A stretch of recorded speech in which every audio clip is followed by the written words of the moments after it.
Hello everyone, it's Jody from Bird Dog Off-Road Adventures here. Today we're going to go over our secret recipe for 38s. So as many of y'all follow me know, if you follow me closely, you kind of already know some of this stuff, but I'll try to be more regular just for those who aren't familiar with my build. So initially we start off with the Badlands Sasquatch 2021, factory 35 tires, factory Sasquatch lift. So not long after acquiring the vehicle, about probably the first 2 or 3 months, we put the zone lift on and we put 37-inch KM3 BFGs on. So since that initial modification, we have since added the JKS max tire clearance kit. We've added Radflow coilovers, which have kept it about the same height in the front as the zones, about 3 inches over Sasquatch, or about 4 inches over a non-Sasquatch model. And we've also added some body lifts. We started out with a 0.5. We went 1.25, and now we're currently at 1.5-inch body lift. So the grand scheme of things is that we were trying to get high, but not too high. I just want to make sure we didn't get a lot of road whenever we were off-road, because we do like to off-road. I mean, I know a lot of my videos are reviews and installs, but we do off-road some too. We just got back from Colorado, and next year we plan on doing Moab and hopefully the Rubicon Trail. So in the next month, we're actually got Overland the Red down the Daniel Boone Backcountry Byway in Kentucky. So, having said that, the KM3s are great tires. I don't want to dismiss those at all. So, the only negative I could say, being a true mud terrain, brand new, they weren't too bad as far as noise. But as they've got about 15,000 miles or more on them, they've gotten noticeably louder. And of course, the Bronco cab with the removable roof is inherent to have some kind of noise. So, unfortunately, you know, it just got too much for my comfort level, and definitely too much for when I had passengers like my spouse or family riding with me. So we thought, okay, well, it's time to pull the trigger and get new tires. Well, some of my friends always joke around with this, and we're like, oh yeah, you'll go 40s or something like that. And I'm like, you know, 40s is just too much for me, especially with a stock drivetrain. You know, so we were like, okay, let's go either all-terrains or a hybrid tire. So we have to look around. A lot of people that we know like the Ridge Grapplers from Nitto. I like them too, and if they had those in a 38-inch, I would have got those too. So I was like, you know what? You know, and everybody always asks me about 40s. I always say, no, I said the highest I could probably see myself going is 38s. To be honest with you, at that point, you're just showing off. So to help offset going from a mud terrain to a hybrid tire, I decided to go with the Ridge Grapplers, Ridge Grapplers, 38 by 12 and a half by 7 or R17. And the reason I did that is because I gained height and contact patch to help overcompensate the loss of a true mud terrain. Not that there's a whole lot of difference. I mean, only time will tell how these will perform compared to the KM3s. Now, the KM3s and the Bronco, they did very well. I also had KM3s on the old 4Runner, as some of y'all remember. They were 34 inches, but still, you know, for a 4Runner, it was a big tire. And we had those out in Moab, and they bit and gripped like crazy, especially on those trails like Hell's Revenge and Top of the World. So can't say no bad thing about them. And if it wasn't my daily driver for the moment, I got a Maverick ordered, so that will change eventually. But if it wasn't for a daily driver in our basically only vehicle, I would have probably kept them on it if I didn't have to drive it every day. But, you know, I was like, you know what, we might as well just go ahead and change. I was like, you know, if I want to change, tires aren't cheap, as you all know. So I was like, if I'm going to change, I might as well get what I want to have long term, as opposed to just getting something new now and then trying to get something new in a couple years down the road, you know, before they wear out, obviously. You know, so I was like, let's go ahead and do 38-inch. Now, the good thing about the Ridge Grappler 38-inch, they're C-rated. So guess what? They're only like 4 pounds more tire or 2 pounds more tire than the KM3s. And I'll put some graphics up here so you can see what I'm talking about. You know, and we did that. So we put them on. One of the local shops had an open house. They had a flex ramp. So we drove up it. I had one of my friends drive up it all the way until the back tire was about to come off the ground. Once it comes off the ground, we're going to back it down just to where it's at. So maximum flex, basically. And while they were sitting up there, we had them turn the wheel all the way over one way and then turn it all the way back over the other way to check for clearance.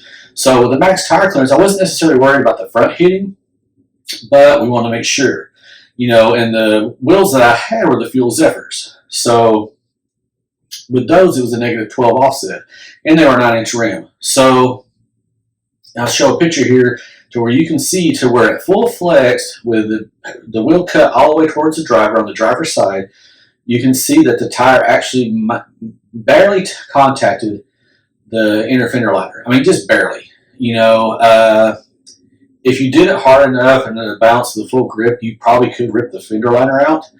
But most scenarios, it would probably just rub it and make an annoying noise, or maybe at most, maybe, you know, pull the little screw tabs out. So anyway, long story short, we're like, okay, if we're going to do this, let's do it right.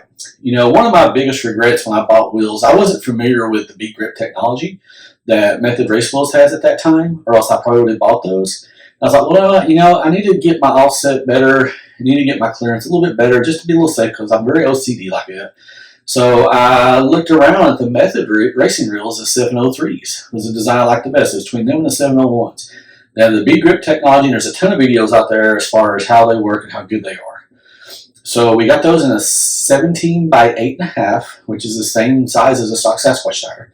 But we got them with the 0 millimeter offset. So as many people will tell you, a 0 millimeter offset is probably one of the best offsets if you're just looking to upgrade from the stock Sasquatch to, say, a 37 or even larger, you know, because it puts that tire and wheel and placement right to where it's most optimal. Because the farther out your offset, or the more negative, when you go to turn all the way, it swings a wider range. And it's hard to describe that, but you just have to kind of look at that. And I know there's videos on that as well. So by going to a 0 offset from a -12, I'll show you a graphic here. Is a good site called wheeldayfit.com. So that shows you put all the dynamics in for your current wheel, and you put the dynamics for your new wheel and tire, current wheel and tire, and it shows you exactly how far the tire moves inward towards the vehicle, and also it shows you the distance from old versus new, from the inner tire edge to basically the suspension, how far in it moves, and it also shows how far in the outer edge moves. Because since I was going from a 9-inch to 8.5, the inner lip of the tire and wheel did not move in all that much. I think it was like 0.5 centimeters. Like I said, I'll show you the graphic. Whereas the outer came in almost a full inch. So it's very much going to help me out as far as the fit of those 38s. So like I said, the only time we'll tell how good they are compared to the KM3s. But you know, we are in the middle of getting our axles upgraded to RCV, as well as we're trying the Blockbuster tube. We'll do a video on those two. There was a little hiccup with the Blockbuster tube, and the passenger side axle kept wanting to pop out. So the Bronco's in the shop right now, so we're getting that worked out, and hope to have an update on that very soon. But we'll do a video on that. We'll actually probably take it over to Badlands Off-Road Park here in Indiana to test it out once we're pretty comfortable knowing that it's in there, and then we'll you know, see how it is. So I did the 38s. I figured, you know, I'm going to upgrade the drivetrain a little bit. The RCV axles, they're not cheap, but you know, they're definitely a little extra insurance. And the Blockbuster tube, I was like, well, since we're in there, I might as well do that too, even though it may be considered overkill unless you're like really willing hard. But there are rim failures there, so you know, I like to be extra precautious. I know it costs more money, but extra precautious. So we did all that, and then we'll have a video on that coming up soon. As soon as we get the install done, like I said, probably a couple weeks out. Just to kind of help support those 38s. But as you can see in the graph we're going to share, that the 38s with the Method wheels are actually lighter than the KM3 37s with the fuel wheels. So the wheels probably the biggest difference. The weight of the tires is not that much difference because you're going from D to C, and it's less heavier tire if you kept it the same size, but it's a little bit larger tire, so it's just barely a little bit more weight. But as going with the from the fuel wheel, which is a pretty heavy wheel, it's about the same weight as the stock Sasquatch wheel, going from it to the Method, which is a really light wheel, really helps out that weight difference. So we actually have less rotating mass now than we did before. So, you know, hoorah. So, you know, so hopefully it'll be a little less strenuous. Also, with the Ford Performance Tuner, we were able to change the speedometer. So the thing about the speedometer calibration with the Ford Performance tool, or even I think Forescan, if you go too much, it starts triggering all these warning lights and stuff like that. It screws up your traffic control, your cruise control, all this stuff. You'll get a Christmas tree of lights come up if you go too far. So we tried a bunch of numbers. We looked at a bunch of websites, you know, and we never could get dialed in. So finally, and I'll put a link down below, it's a Mickey Thompson website. because you can't use the measurements of the tire when it's fully inflated or what the brand advertises the tire height to be, because when the tire's on your vehicle with the weight on it, it's going to compress, it's going to sit lower. So we used the Mickey Thompson site and see, because of the 38s, Nitto Ridge Grapplers actually measure, according to Nitto, 37.76. Whenever we got them on, we measured them, and they were right at 37 inches with the vehicle, the weight of the vehicle on it, and so we went that route. We tried the third number for the 37 inch on the Mickey Thompsons, and it nailed it. I mean, we're talking at 80 miles an hour, it's like within a mile an hour off, but it's off in a good way. My train of thought is that you would rather it read a tad bit higher than lower, because if it's lower, you're going faster than what it says you are, and you get yourself in trouble with Johnny Law. But with it being a tad bit higher, I'm not talking about tad bit, like I said, less than a mile per hour, even at highway speed, that gives you a little bit of play, but plus it doesn't have you going slower than everybody else. So to give you an example, with the 37 KM3s, the Ford Tuner Performance, I had Middleton Motorsports set it up for me, and I think we went too low when we did that, because it was off by about 2 to 3 miles an hour, which wasn't too bad. It was lower, 2 to 3 miles an hour. Sorry, the speedometer was 2 to 3 miles an hour lower than what the actual speed was. So it probably kept us out getting tickets or getting us in trouble, especially with all the cameras here in Chicago. But, it was kind of like, I kind of felt bad, because cars on the freeway, if I was passing somebody, I was like, am I really going fast enough? Am I going too fast? And there'd be cars always coming up behind you trying to pass you. So try to be respectful to those other people on the road around me. So this will help kind of keep me more in check as far as speedometer. So I'm very pleased, though. Like I said, we'll share a screenshot with you. It's very much almost like stock. The ride quality in these 38s is amazing. It rides very good. You can't really even tell a difference. I couldn't tell a difference really whenever I first went to 37s from the Sasquatch. If anything, I thought the ride might have been a little bit better. But, of course, the suspension helps that out too. But with the 38s, I mean, it steers, it drives, it rides perfectly. Thank God for IFS, right?